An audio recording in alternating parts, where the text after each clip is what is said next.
لله وكفى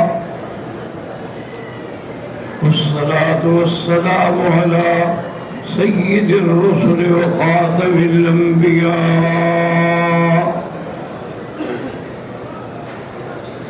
سيدنا محمد المصطفى وعلى آله المجتبى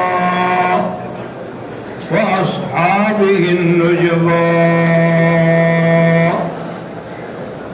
اللهم صل على سيدنا محمد النبي الأمي الهاشمي وعلى آله وأصحابه نجوم الهدى أما بعد فقد قال الله تبارك وتعالى في القرآن المجيد والفرقان الحميد أعوذ بالله من الشيطان الرجيم بسم الله الرحمن الرحيم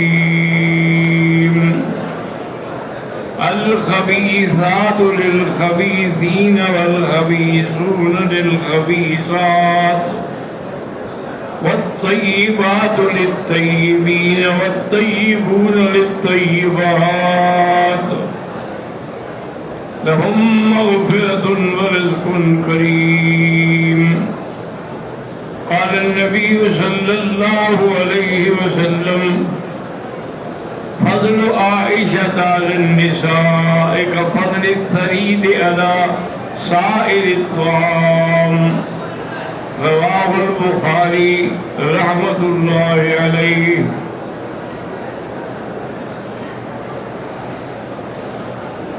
رب اشرح لي صدري ويسر لي أمري واحلل عقدة من لساني يفقهوا قولي رب زدني علما برادران اسلام آج کے درس میں سیدہ عائشہ صدیقہ بنت صدیق رضی اللہ عنہ کے بارے میں فضائل ذکر ہوں گے۔ سیدہ عائشہ کے والد ابو بکر ہیں،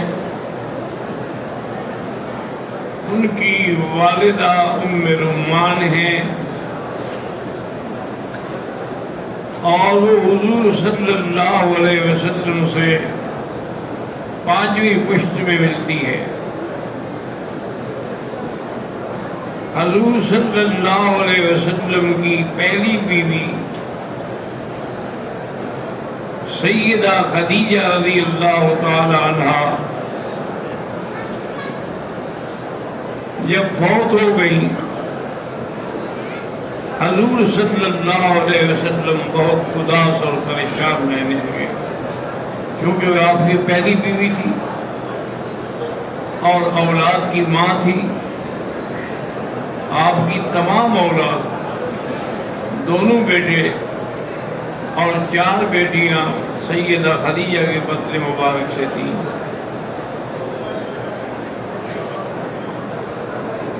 حضور صلی اللہ علیہ وسلم کو پریشان دیکھ کر خولہ بنت حکیم حضور کی خدمت میں آئی اور کہا یا رسول اللہ آپ پریشان ہیں، اداس ہیں، دوسری شادی کر لیتا کہ آپ کے لیے کچھ گھر میں بات چیت کا سہارا تو ہو، اور اگر آپ اجازت دیں تو میں ابو بکر رضی اللہ تعالیٰ عنہ سے رشتے کے لیے کہوں۔ حضور نے فرمایا بھی ان کی بیٹی تو بہت چھوٹی عمر کی ہے۔ میں حضور میں یہ تو نہیں کہتی نا کہ آج آپ کر لے آئیں، بات تو ہو جائے، نکاح تو ہو جائے۔ حضور نے کہا ٹھیک ہے پھر بات کرو۔ سیدنا ابو بکر کی خدمت میں آئیں خولہ بنت حکیم. انہوں نے حضور کی یہ خواہش کا اظہار کیا. انہوں نے کہا میرے لیے اس سے بڑی سعادت کیا ہوگی کہ میری بیٹی جو ہے وہ حضور کے گھر میں ہو. میں تو ہمیشہ یہی کہتا ہوں کہ دنیا میں 3 چیزیں مجھے محبوب ہیں: النظر الی وجہ رسول اللہ، کہ حضور کا چہرہ مبارک ہو اور میں دیکھتا رہوں، والبنت فی خدمت رسول اللہ، میری بیٹی ہو حضور کے گھر میں ہو، حضور کی خدمت کرے. وانفاق مالی علی ید رسول اللہ فی سبیل اللہ، اور مال اللہ کے راستے میں حضور کے ہاتھوں سے لٹاتا رہوں. مجھے تو یہ چیزیں پہلے محبوب ہیں.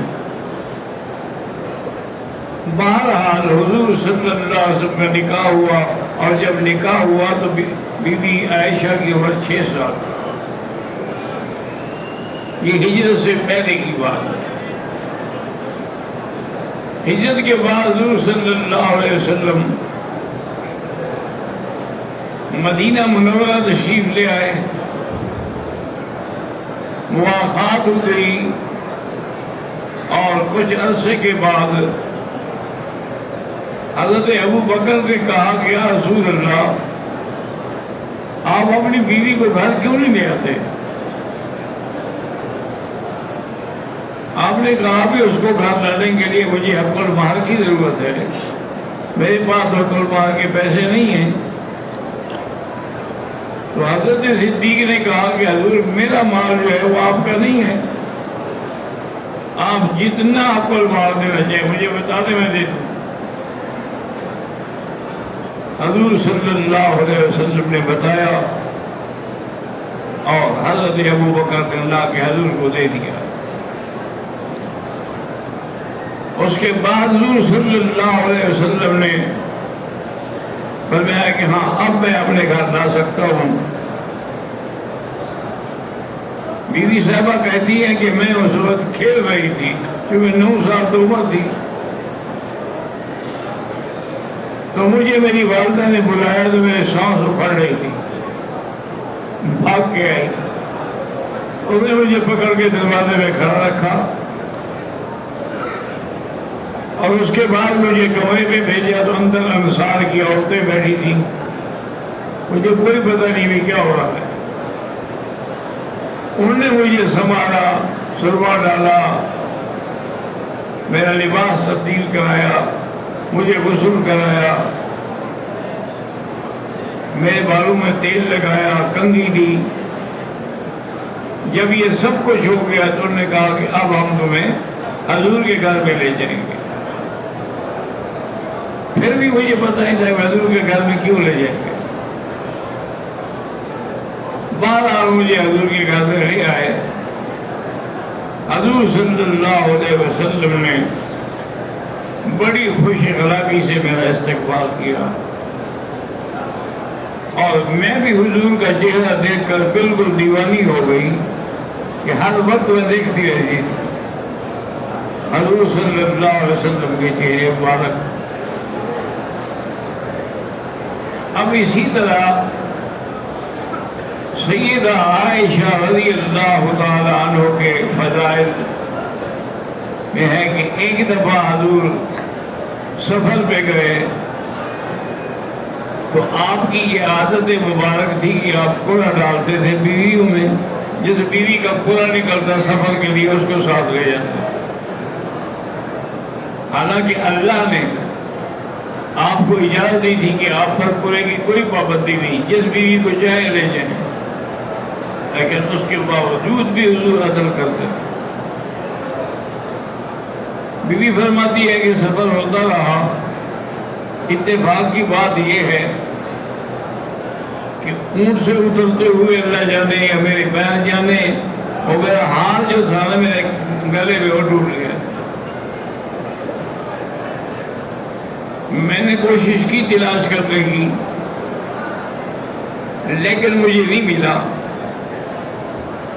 میں حضور کے خیمے میں آ گئی اور حضور کو بھی بتایا کہ اس طرح میرا ہار گم ہو گیا ہے اور وہ میرا مانگا ہوا ہار ہے، میرا نہیں ہے۔ آپ نے صحابہ کو حکم دیا بھی تلاش کرو، اور حضور پاک میرے گھٹنے پہ سر رکھ کے سو گئے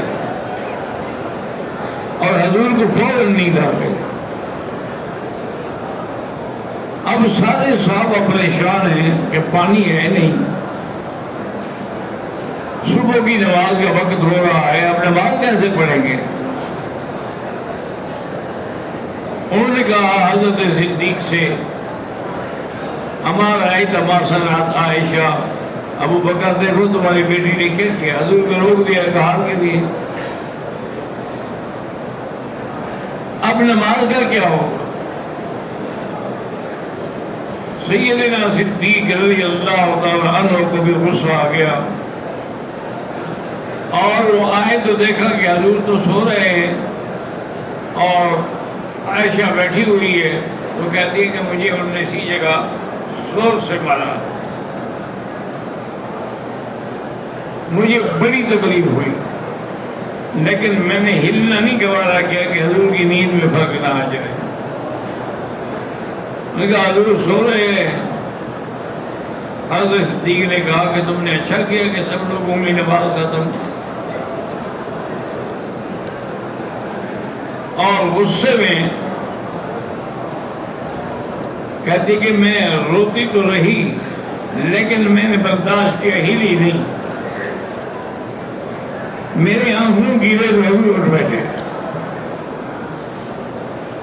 اب ہمیں کیا بات ہے؟ میں نے کہا ایسے ابو بکر رہے تھے۔ اس سے علماء نے مسئلہ نکالا ہے کہ شادی کے بعد بھی والد اپنی بیٹی کو سمجھا سکتے ہیں اور مارنے کی ضرورت ہو تو مار بھی سکتے ہیں۔ ابھی یہ باتیں ہو رہی تھی کہ اللہ نے قرآن مبارک نازل کیا، إِن لَّمْ تَجِدُوا مَاءً فَتَيَمَّمُوا صَعِيدًا طَيِّبًا، کہ میرے نبی اگر پانی نہ ہو تو آپ کی امت کے لیے میں نے رعایت کی ہے کہ وہ زمین پہ ہاتھ مار کے پہلے ایک دفعہ چہرے پہ اور دوسری دفعہ بازو پر تیمم کر لے اور نماز پڑھے، چاہے وہ بے وضو ہوں، چاہے انہیں غسل جنابت کی ضرورت ہو، ان کے لیے یہ تیمم کافی ہے۔ جب یہ آیت نازل ہوئی تو سارے صحابہ دوڑ کے آئے اور حضرت ابو بکر کو مبارکباد دینے لگے کہ ما ہی بأول برکتکم یا آل ابو بکر، ابو بکر تمہارے گھرانے کی یہ کوئی پہلی برکت نہیں ہے، کئی برکتیں ہیں، اور آج ہم تیری بیٹی کے بارے میں جو کہہ رہے تھے ہم ابھی جاتے ہیں، اس کی وجہ سے تو پوری امت قیامت تک چھوٹ گئی کہ اللہ نے حکم دے دیا کہ تیمم کرو۔ تو اس لیے سیدہ عائشہ رضی اللہ عنہا فرماتی ہیں کہ پھر جب تیار ہوئے ہم، اونٹ کو اٹھایا گیا تو ہاتھ اونٹ کے نیچے پڑا ہوا تھا، اور یہاں سے مسئلہ بھی سمجھ آیا کہ اگر انبیاء عالم الغیب ہوتے تو ان کو پتہ نہ ہوتا کہ ہاتھ نیچے پڑا ہوا ہے، اگر صحابہ عالم الغیب ہوتے تو ڈھونڈ نہ لیتے کہ فلاں جگہ ہاتھ پڑا ہوا ہے۔ اس لیے ہمیشہ یاد رکھیں کہ علم غیب خاصہ خدا ہے اور اللہ کے سوا کوئی عالم الغیب نہیں ہے۔ آپ سارا قرآن پڑھیں، تمام احادیث کا مطالعہ کریں، علم میں غیب، علم مضاف غیب مضاف اللہ کے سوا کسی کے لیے نہیں۔ انباء غیب ہے، اخبار غیب ہے، اظہار غیب ہے، لیکن علم غیب نہیں ہے۔ قُلْ لَا يَعْلَمُ مَنْ فِي السَّمَاوَاتِ وَالْأَرْضِ إِلَّا اللَّهُ وَمَا يَشْعُرُونَ أَيَّانَ يَبْعَثُونَ، اللہ کے سوا کوئی نہیں جانتا۔ تو اس سے عقیدہ بھی ٹھیک ہوا اور پوری امت کو قیامت تک کے لیے راحت بھی مل گئی کہ کئی ایسے موقع ہوتے ہیں، آدمی جیسے مینا میں، عرفات میں، مزدلفہ میں پھنسا ہوا ہوتا ہے، پانی نہیں ہے، اب تو خیر اللہ حکومت کو جزائے خیر دے، کہ انہوں نے اتنے اچھا انتظام کر دیا ہے. عرفات میں حالانکہ صرف ایک دن رہنا ہے، لیکن تمام جگہ پر ہر کیمپ کے اندر باقاعدہ مردانہ زنانہ وضو خانے بھی بنا دیے گئے، وضو کرنے کی جگہ بھی بنا دی گئی. اسی طرح مزدلفہ میں ایک رات ہوتی ہے، اس کے لیے بھی بڑے بڑے حمام بنا دیے گئے. تو اب تو تکلیف نہیں ہوتی، لیکن پہلے اگر پانی نہ ہو تو پھر بڑا مسئلہ ہو جاتا. اس لیے سب نے حضرت ابوبکر صدیق کو مبارک دی. آپ سفر سے واپس آ گئے. دوسرے عرصے میں آپ نے ارادہ کیا، ایک جگہ ہے نجد کے علاقے میں، مریسی بنو مستلق والوں کا قبضہ ہے، اس پہ تیاری ہوئی. حضور پاک نے پھر قرآن ڈالا. اب اللہ کی شان یہ ہے کہ پورا میرے نام نکلا. تو حضور مجھے لے کے سفر پہ چلے. تو سب کو پتہ تھا کہ وہ جگہ ایسی ہے کہ جگہ بڑی قیمتی ہے، لیکن وہاں جو لوگ ہیں وہ اتنے بہادر نہیں ہیں کہ مقابلہ کریں گے. اس لیے منافقین بھی ساتھ چل پڑے، عبداللہ ابن ابی اور اس کی جماعت بھی ساری ساتھ چل پڑی. اب وہاں گئے، وہ تو ان کو دیکھتے ہی بھاگ گئے، لہذا وہ جگہ تو ویسے بغیر لڑائی کے قبضے میں آ گئی. حضور صلی اللہ علیہ وسلم 2 دن آپ نے وہیں قیام فرمایا، اور تیسرے دن حضور نے فرمایا کہ اب صبح چلیں گے. آپ کی روانگی ہمیشہ صبح کو ہوتی تھی، شام کو آرام کیا جاتا تھا. بی بی عائشہ فرماتی ہے کہ میں اس قافلے کے کیمپ سے جگہ سے بہت دور پہاڑوں میں چلی گئی تاکہ میں اپنی حاجت پوری کر سکوں. وہ میں نے حاجت پوری کی، واپس آئی. جب اپنے کیمپ میں پہنچی میں نے دیکھا تو گھر میں ہار ہی نہیں ہے. اس کا مطلب ہے کہ ہار ٹوٹ گیا. میں نے پھر ڈھونڈنا شروع کر دیا. میں ہار ڈھونڈتی رہی. بی بی عائشہ اصل میں بالکل خفیف اور دبلی پتلی لڑکی تھی، اور عمر کیا تھی 10-11 سال. تو وہ آ کے بیٹھ جاتی تھی اپنے ہودج میں، اور اونٹ والا اونٹ کو اٹھا لیتا تھا اور قافلہ چل پڑتا تھا. اب جب صبح ہوئی، میں ابھی ڈھونڈ رہی ہوں، واپس نہیں آئی. قافلہ چل پڑا. انہوں نے سمجھا بی بی ہودج میں موجود ہے، ہودج کو رکھا اونٹ پہ اور چل پڑے. بی بی عائشہ فرماتی ہے کہ میں جب واپس اپنے مقام پہ پہنچی، مجھے ایک تو ہار ہی نہ ملا، اور دوسرا یہ ہے کہ قافلہ نکل گیا. اب میں کیا کروں؟ میں نے سوچا کہ اگر میں پیچھے دوڑوں تو اس ریتیلے علاقے میں کتنا میں دوڑوں گی. نتیجہ یہ نکلے گا کہ میں یہ جگہ بھی بھول جاؤں گی. اس لیے میں نے اللہ پہ بھروسہ کیا، اور ابھی رات کا کچھ حصہ باقی تھا. میں چادر لے کے اسی جگہ لیٹ گئی. میں نے کہا جب قافلہ اگلی منزل پہ رکے گا، میرا ہودج اتارا جائے گا اور میں اندر نہیں ہوں گی، تو لازم حضور اونٹ بھیجیں گے جو مجھے لے جائے گا. میں اگر چل پڑی تو نقصان ہو جائے گا. صفوان ابن معطل السلمی ایک صحابی تھے حضور کے. ان کی حضور نے ڈیوٹی لگائی تھی کہ تم ہمارے قافلے چلنے کے 3-4 گھنٹے بعد میں چلا کرو، تاکہ اگر اس جگہ پر کسی دوست کا کوئی سامان، کوئی چیز، کوئی کپڑا، کوئی اگر رہ گیا ہو تو وہ لے کے پھر تم آ جایا کرو. صفوان بن معطل السلمی فرماتے ہیں کہ میں آیا، دیکھا کہ ایک آدمی چادر اوڑھ کے سویا ہوا ہے. اللہ عالم یہ کون ہے؟ اس نے میری آواز سنی تو چہرے سے چادر ہٹائی. میں نے دیکھا یہ تو عائشہ ہے. میں نے عائشہ کو بچپن میں پردے سے پہلے بھی دیکھا ہوا تھا. تو میرے منہ سے یہ نکلا انا للہ وانا الیہ راجعون، اللہم اجرنی فی مصیبتی واخلف علی کل غائبۃ لی منک بخیر. بی بی نے بھی آواز سن لی. میں نے اونٹ ساتھ بٹھایا. بی بی سمجھ گئی کہ صفوان کہتا ہے تاکہ میں اونٹ میں بیٹھ جاؤں. تو میں ہودج میں بیٹھ گئی. وہ آگے چل پڑا.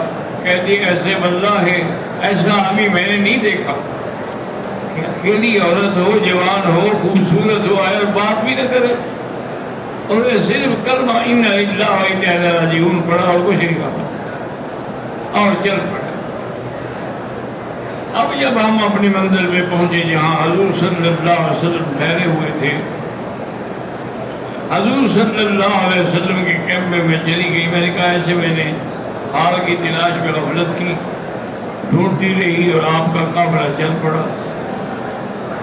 حضور پاک خاموش ہو گئے، لیکن منافقین کو موقع مل گیا، کیونکہ عبداللہ ابن ابی اور اس کی جماعت بھی تو ساتھ تھی نا۔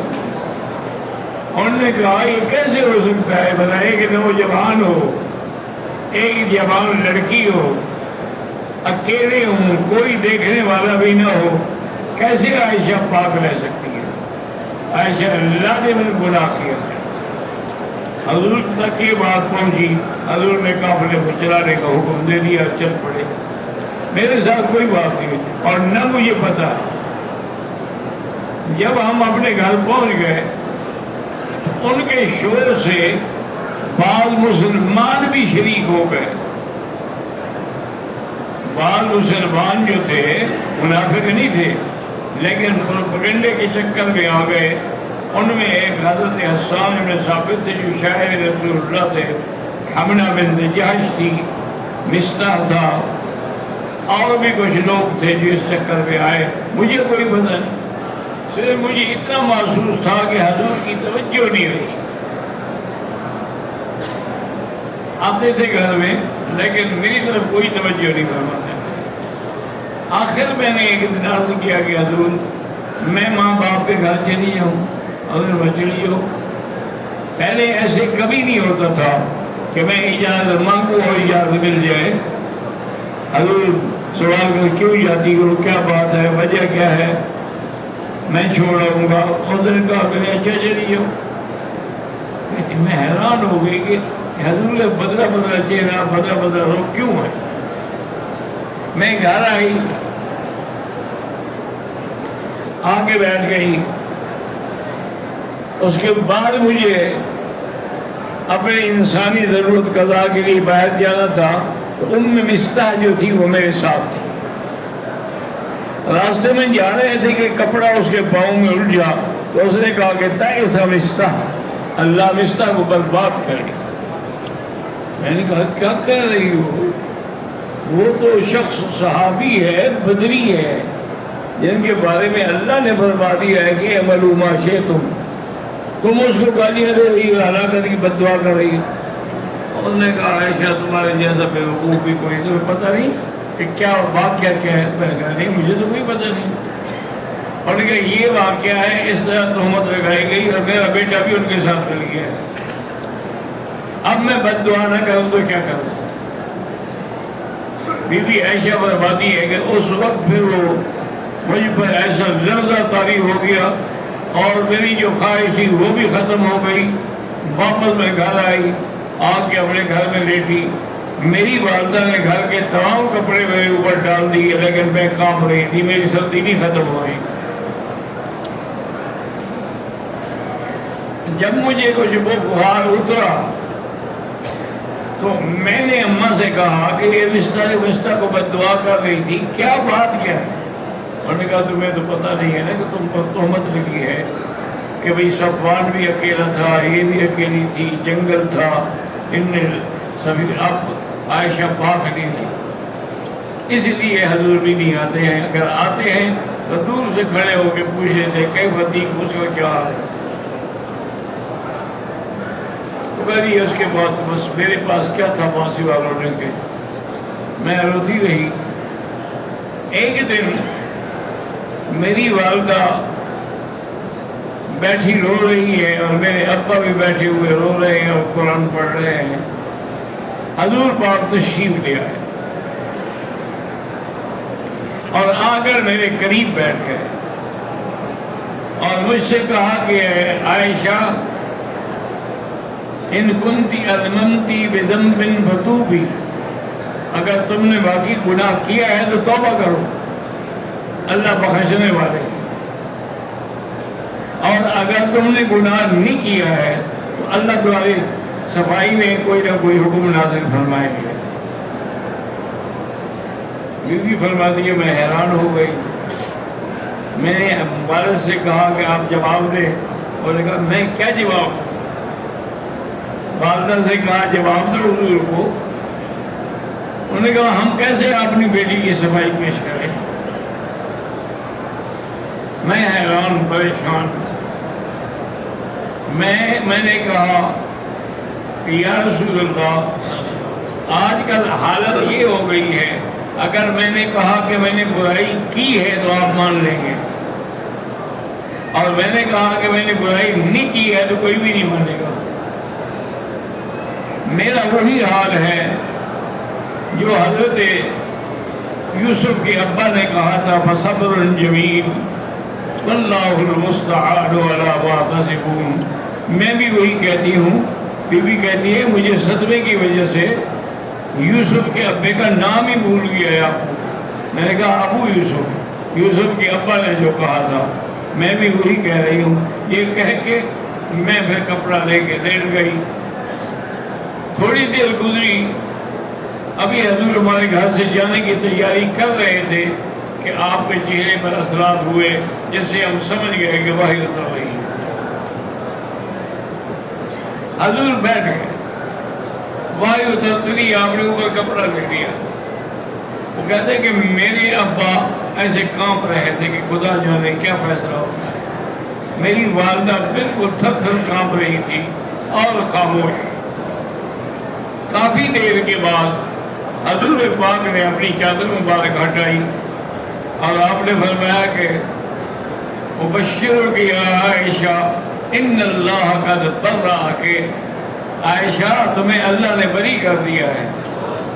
اور حضرت ابو بکر سے بھی فرمایا کہ یا ابا بکر ان اللہ برأ بنتک، اللہ نے آپ کی بیٹی کی برات نازل کر دی ہے. اور 17 قرآن کی آیات ہیں جو قیامت تک پڑھی جائیں گی. حضرت عطا اللہ شاہ بخاری رحمۃ اللہ علیہ تقریر میں ایک دن آپ نے فرمایا کہ بھائی اسی سے اندازہ کرو میرے مدنی سرکار کا اور اس کے اہل بیت کا کہ جب یوسف علیہ السلام پہ تہمت لگائی گئی وشاہد شاہد من اہلہا، ان کے خاندان کے ایک بچے نے صفائی دی. اسی طرح جب بی بی مریم پہ تہمت لگائی گئی اس وقت بھی ایک بچے نے گواہی دی. لیکن یہ مقام نبوت دیکھو، یہ میرے مدنی خاتم الانبیاء کی شان دیکھو کہ جب عائشہ کی باری آئی تو اللہ خود عرش سے صفائی دے رہے. لوگوں کی صفائی فرش سے ملی، میرے عائشہ کی صفائی جو ہے وہ عرش سے اتری. اور 17 قرآن کی آیتیں جو قیامت تک پڑھی جائیں گی. قرآن پڑھا جائے گا، مدرسوں میں بھی پڑھا جائے گا، میدانوں میں بھی پڑھا جائے گا، ہر عید پہ بھی پڑھا جائے گا، ہر نماز میں بھی پڑھا جائے گا. اس سے بڑا اعزاز اور کسی کا کیا ہو سکتا ہے. حضور صلی اللہ علیہ وسلم کو بی بی ام رومان نے یعنی عائشہ کی والدہ نے کہا قومی فقبلی ید رسول اللہ، اٹھو حضور کے ہاتھ میں بوسہ دو اور شکریہ ادا کرو. ان کی وجہ سے قرآن اترا ہے نا. اگر حضور اللہ ہوتا ہے ہمارے قرآن کہاں اترتا. انہوں نے کہا کہ میں نہیں شکریہ ادا کرتی حضور کا. حضرت ابو بکر نے کہا قومی فشکری، اور نے کہا میں بالکل شکریہ ادا نہیں کرتی. اشکر اللہ الذی برأنی، میں اللہ کا شکر ادا کروں جس نے میری برات کی. حضور نے تو مجھے نہیں مانا، 1 مہینے تک میں صرف بات ہی چھوڑ دی.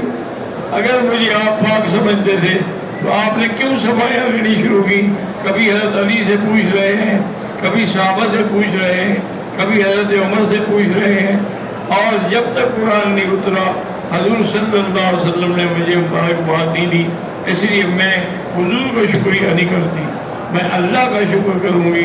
انی احمد اللہ و اشکر اللہ الذی برأنی. اور میرا تو خیال یہ تھا کہ حضور کو خواب میں دکھا دیا جائے گا یا کوئی ایسی خبر کان میں ڈال. یہ مجھے پتہ نہیں تھا کہ میرے نصیب میں قرآن کی 17 آیتیں اتریں گی اور قیامت تک وہ پڑھی جائیں گی. اللہ تبارک و تعالی نے سیدہ عائشہ صدیقہ رضی اللہ تعالی عنہ کا اتنا بڑا شان بنایا، اتنا بڑا مقام بنایا ہے کہ کوئی عورت اس کا مقابلہ نہیں کر سکتی۔